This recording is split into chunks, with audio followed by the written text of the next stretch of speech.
ముస్తాబాద్లో మనం 16 గెలిచినాం, కాంగ్రెస్ 3 గెలిచింది, బీజేపీ ఒక 3.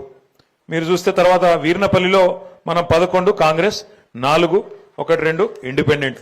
తంగళ్లపల్లిలో మనం 20, మొత్తం చూస్తే 80 సర్పంచులు మనం గెలుచుకున్నాం.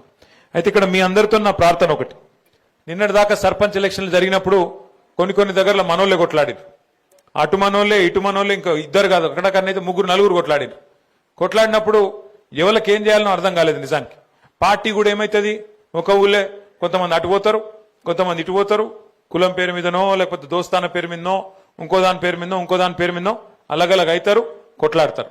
కానీ ఇప్పుడు మన ఎండాకాలం వచ్చిందంటే మన దగ్గర క్రికెట్ మ్యాచ్లు పెట్టుకుంటాం, ఊళ్ళల్లో క్రికెట్ మ్యాచ్లు, వాలీబాల్ మ్యాచ్లు, కబడ్డీ మ్యాచ్లు పెట్టుకుంటాం.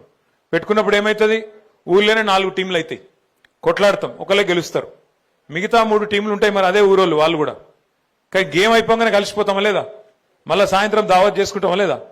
ఇప్పుడు కూడా గట్లే దయచేసి మీరు ఉండాలని చెప్పి నేను కోరుతున్నాను. ఎందుకంటే సర్పంచ్ ఎలక్షన్ అయిపోయింది, ఇక పగలు పంచాయతీలు నిన్న మొన్నటి దాకా కొట్లాడినాం కదా, రేపటి నుంచి వాడిని ముఖం చూడొద్దు, వాడు నన్ను తిట్టిన రోజు ఫలానా కాడ గిట్లా అన్నాడు గట్లా అన్నాడు అని జర మనసులో పెట్టుకోకుండ్రి.